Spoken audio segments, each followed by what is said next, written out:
Hey friends, it's Terry. Welcome to the Monday meetup with the Word.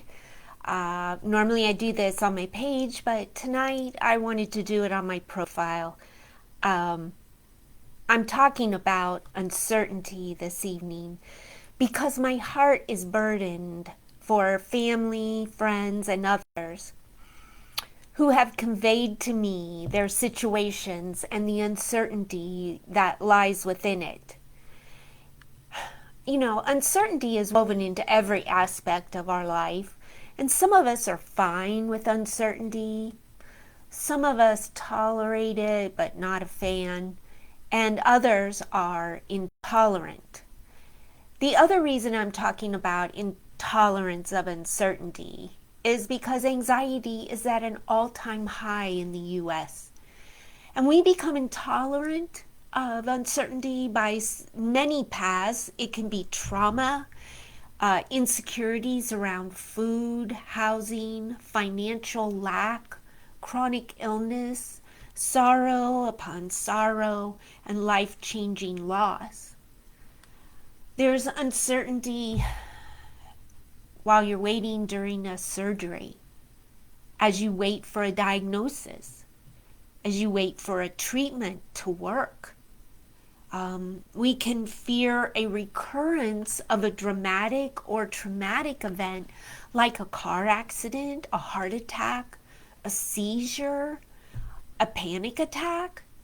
We can fear a relapse of our illness, our chronic illness. And of course, there's safety uncertainty. Uncertainty that you'll be safe with another human, in a group, or at an event. And of course, going to sleep uncertain about what the next day will bring. My intolerance of uncertainty is episodic, meaning it's triggered by something that happened in the past. For others, it's a way of living that's crippling. So how does someone anchor themselves when answers, results, or questions are pending? Well, I turn to a verse from Jeremiah 6:16, and it reads, "This is what the Lord says. Stop at the crossroads and look around. Ask for the old godly way and walk in it. Travel its paths, and you will find rest for your souls." Jeremiah was an Old Testament prophet whose wise words are a map leading us exactly where we want to be. In my May podcast episode, I talk about my lived experience leading me to research intolerance of uncertainty and how God led me out of dark fear into the light of his peace. And the most powerful thing God showed me was that I don't have to go where my mind wants to take me. My mind perseverates. It gets stuck on what is uncertain in a situation. But Jeremiah says, stop.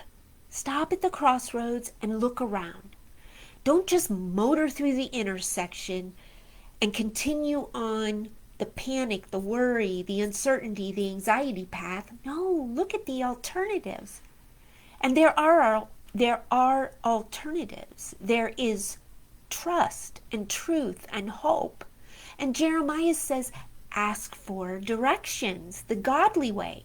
In other words, ask for the way to hope, truth, and trust. The mind will fight because it wants to take the same worn neural pathways it's always taken of going to worry, controlling, speculating, awfulizing, and it's hard to break. And so, in my case, I have to ask the question, do I really want to go those paths? Is that really what I want?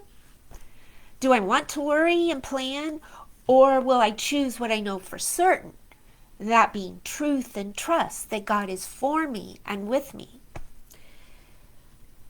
For some, the idea of their mind in neutral or at rest feels scary. It's It's a way of being that's foreign to them. And, my mind is always working. And so I have to ask if I really want a mind at rest. And I have to ask God to show me the truth, the certainties. Dwelling on truth is what helps me anchor myself to God and then respond with trust that He's got my life. Jeremiah says we have choices at the crossroads. And one choice is to travel the Jesus path.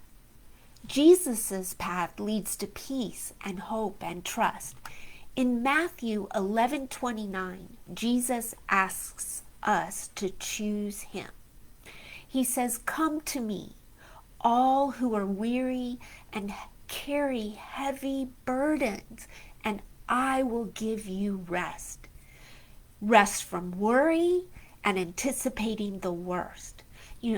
Uncertainty is a call to anticipate the worst. But that's not your goal. Always your goal is peace and rest. Well, I hope you listen to that podcast episode on Anchored, Not Anxious.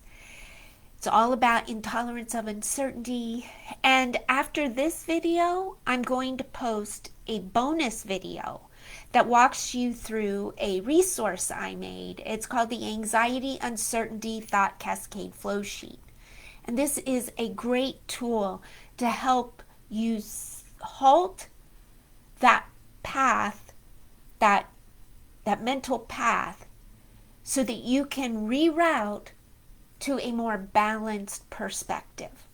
All right? And for those of you watching on replay, thank you. I hope you find this insightful and filled with hope. All right. Join me again next Monday at 7 p.m. Eastern Standard Time on my page, Terry L. Hutchinson. All right. Until next time.